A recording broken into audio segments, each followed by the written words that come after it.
point today is to talk about visas. I'm not allowed to leave the country until I'm a resident, or to go to Australia to visit my family. They wouldn't let me back in the country because I don't have like residency or an ID or anything. So it's really important that we get this sorted as soon as possible.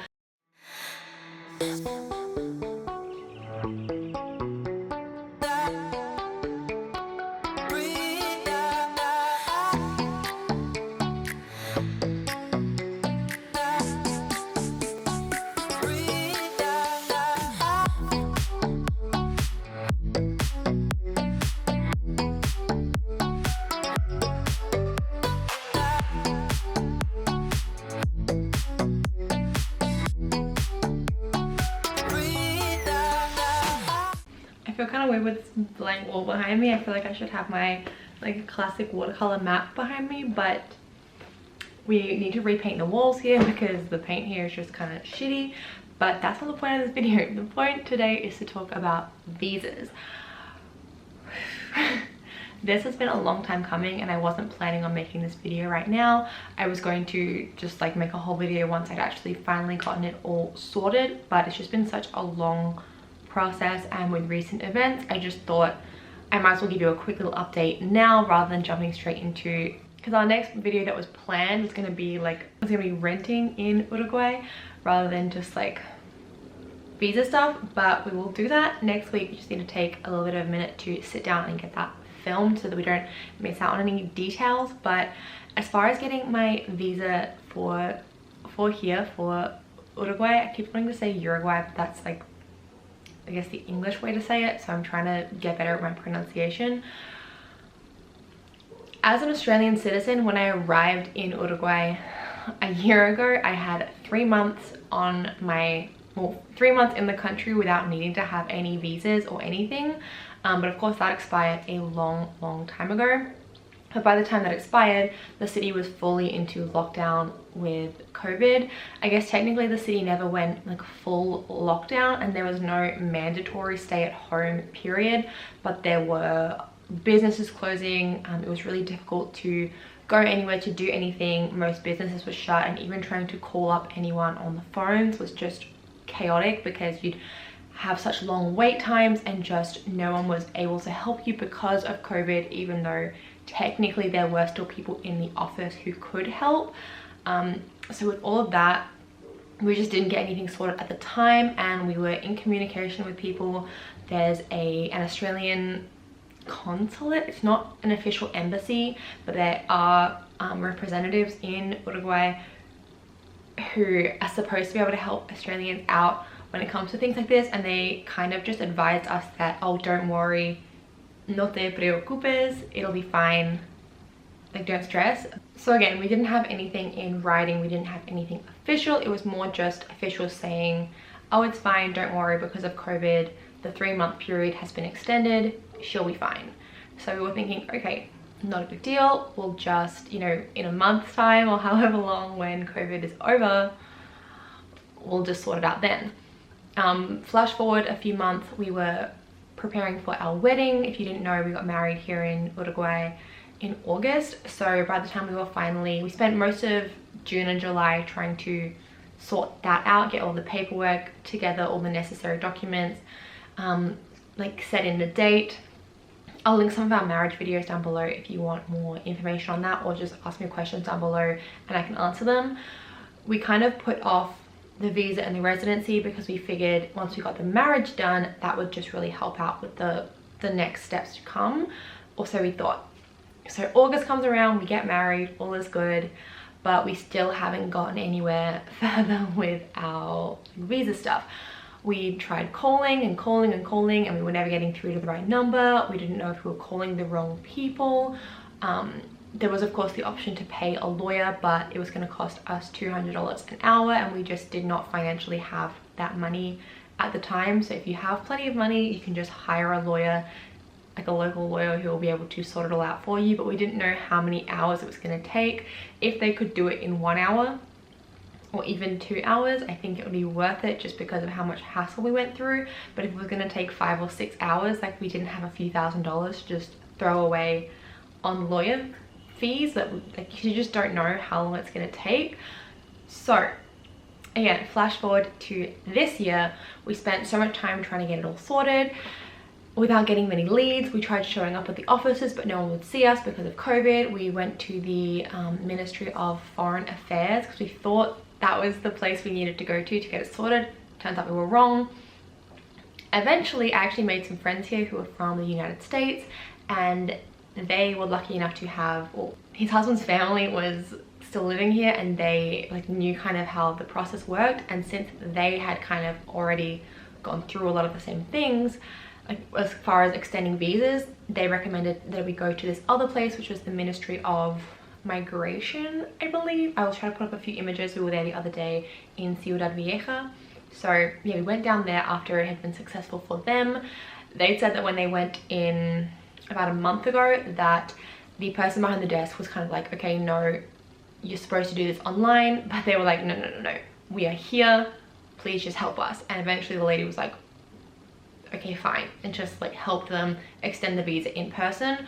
Because the problem with a lot of the processes here is that technically you can do it online, or you're supposed to be able to do it online, and they encourage everyone to do the processes online, especially currently because of COVID.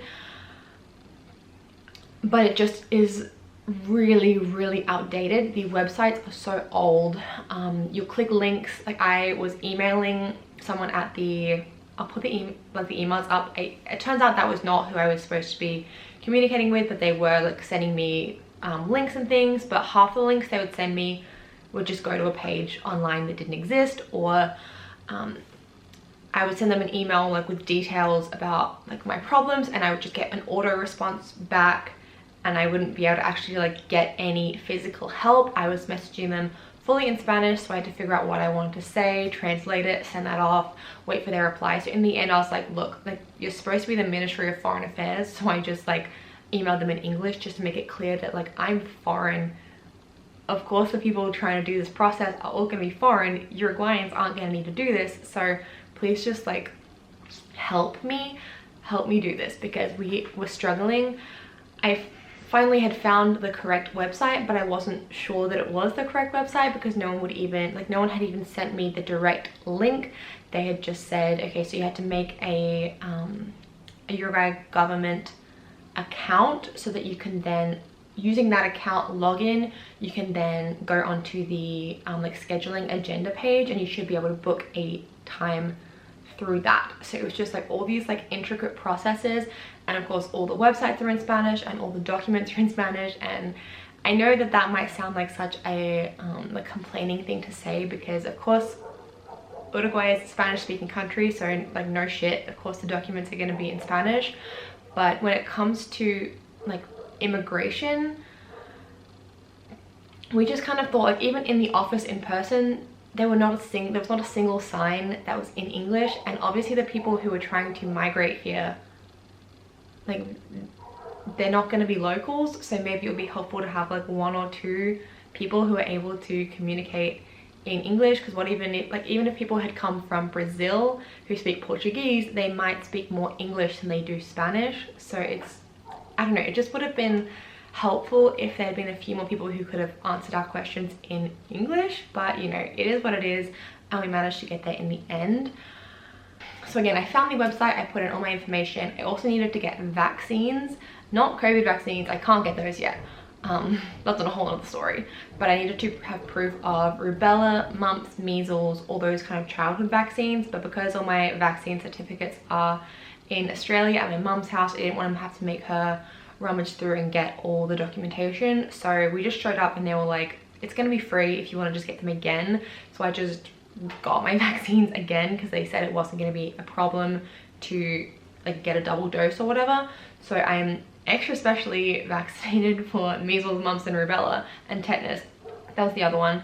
So I'm all good on those. But if you are migrating, make sure you bring all your like childhood vaccine certificates, because you are going to need those for the process.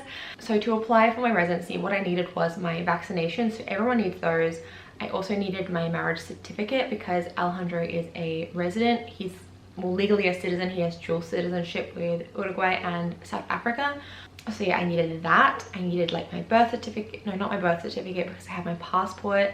There was also something else. Oh, I needed my visas. So we were like, okay, shit, my visa is technically like almost a year expired, but because of COVID and everything, everyone just kept being like, it's fine, no te preocupes. But I didn't have proof of a visa, and when I came into the country, they didn't even stamp my passport. So it was just this whole big thing in the end. But we show up at the Minister of Migrations, I think is what it's called, and again we are speaking to the lady at the front who's supposed to like point people in the right direction, and she kind of was like, oh no, you just, you know, you should do it online, you should like leave, whatever. And we're like, no, like please, we're here right now. We've tried again and again. We keep going onto the websites and they don't work. We log in and they won't let us book a time, and just having all of these problems. And because we were there to extend our visa, like what my friends had done, so that I could then go back online at home and, you know, have proof of all that. So eventually we get to speak to someone and they just completely ignore the visa. Alejandro did all the talking because of course he's a lot more fluent in Spanish than I am. I was kind of just sitting there trying to absorb and like follow along with the conversation as best I could. I wish I could have filmed it, but of course there's a no phone policy in these offices. But eventually the lady helped us book the residency appointment. I had already uploaded all the documents. She pulled it up in like 2 seconds, even though it had taken me such a long time to find the right website and do this and do that. So I highly recommend just showing up and making a nuisance of yourself, because she was able to do it in like 2 seconds and it made us seem so stupid. But from trying to do it ourselves, it just was such a process. And she was like, okay, look, literally the only step you hadn't done was pay for it. And the reason I hadn't paid for it is because no one had confirmed that that was what I needed for my residency. Because again, like I just kept getting auto responses and no one would answer the phones because of the backlog, and it was just a nightmare. So I'm glad we went and just got it all done, and she had said, yes, this is what you need. You're on the right page, you're submitting the right request. We paid for it. It was like 80 bucks, I think. So not cheap, but not that expensive. I have an appointment for July 7th. I have it written down and everything. So on that date, I'll show up, hopefully get approved for my residency. You just have to have all your documents, but I've already submitted those. And also you have to prove that you want to stay here, I guess, because I don't want to just give you a residency and then you like leave the country. So yeah, that was kind of the requirements. And we're hoping that with that, I will then be able to get an ID card. And I'm hoping that once I get the ID card, I will be allowed to get my COVID vaccination. Technically, I'm allowed to get it now, but whenever we've tried to call up and ask, they won't give us a decent response on when foreigners without local ID cards are going to be vaccinated.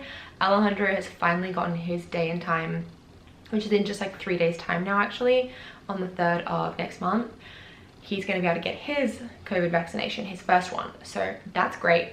But we also hear issues with the vaccinations because we can't get Pfizer here. We're on a different one. I'll try and put the name up on the screen once I figure it out. But not all countries are accepting that for travel reasons and bloody blah blah. So it's just been like a mindfuck of just like circles of problems around and around again. So I don't know if this video is actually helpful to anyone. If it was, then you're welcome. But we even run into a Canadian man at the front of the Minister of like Migrations when we were there on Tuesday, and he was so angry. I have never seen an angry Canadian before, and he was just so frustrated with the whole system, and pretty much just agreeing with us on how backwards it all is, and how every time they called up they couldn't speak to someone. His wife is also Uruguayan, and like, so she was in there trying to sort it all out for him while he waited at the front, because they wouldn't even let him into the building. It was only her, even though it was like for his... Anyway, it's just been a nightmare, and I know that people are trying their best, but a really good point that he made is there's only so much you can blame on COVID. At the end of the day, it's just that the system cannot handle the influx of people. And again, yes, there are more people here because people want to come from neighboring countries, want to come to Uruguay because there's better healthcare here and better quality of life, and I am understanding of that. And I've been very patient and understanding that things do take time. But we've had issues with visas in the past in Australia, and I just didn't want to push it and like overstay and then get into trouble. So we were really just like, look, please just help us, sit down with us, give us just like 10 minutes of your time and just help us sort this out, because we don't know what to do. And one thing about living here in Uruguay, one thing about living here is that if you ask someone a question, a lot of the time they'll just look at you and be like, that's a stupid question to ask. But if you make it very clear, like, hi, like, I'm asking you this question because I'm not from here, I'm foreign, like 𝒐𝒊𝒄 or Estados Unidos or wherever it is that you're from, like, make it clear that you're not from here. Like, even Alejandro, like, he has to say like, look, I'm not from here, can you please just like explain to me how this works? And then they will kind of like take a breath and be like, oh, okay, this is how it works. Because otherwise just the automatic response is, why do you not know this? It's so obvious that you would do this, this, this, this. But to someone who's not from here, it's really not that obvious. So that's my number one tip, is to show up, make yourself annoying, and politely and calmly just like force them to help you in person, because it's the only way we were able to actually make progress. And two is to make it clear that you're not from here. You would think that with residency and like foreign ministries, it would be obvious that you're not from here, but make it clear, like, look, I'm trying to sort this out, can you please just help us? How do we do this? What do I need to do, and why do I need to do it? Because I don't understand the system. Then people are a lot kinder and a lot more likely to actually give you a decent response and give you the time of day to answer your questions. So if you guys have any questions for me about this whole process, then please comment down below. I can make another update when I finally get it all sorted, or another video all about like the COVID vaccinations and the drama around that. But technically I'm not allowed to leave the country until I'm a resident, and they said that at the meeting on Tuesday, that if I were to leave for whatever reason, whether it was to go to Miami for a holiday, or to cross the border to Brazil even, like, or to go to Australia to visit my family, they wouldn't let me back in the country because I don't have like residency or an ID or anything. So it's really important that we get this sorted as soon as possible, because I want to be able to visit my family ASAP. The goal is by November this year, but I don't get my hopes up too much because I thought the same about last year and that did not happen. So yeah, any questions, leave them down below. Next week's video will hopefully be about like renting and how to do all of that. And also, you'll probably notice I've been uploading a lot of shorts to this channel, like little mini videos back from my TikTok. So yes, a lot of them are going to be old. They're going to be like old videos that I've been posting over on TikTok. So if you don't follow me over there, then I just wanted to share them here as well. I thought it might help boost traffic to the channel. So if you're a bit confused, I know I had a few comments being like, oh, this isn't your first time trying mate, you did it like a year ago. I was like, yeah, I did, but this video was also filmed a year ago. So yeah, that is my update for today. Hope you enjoyed, hope you found this helpful or interesting in some way, and we will see you next week with another video. Bye.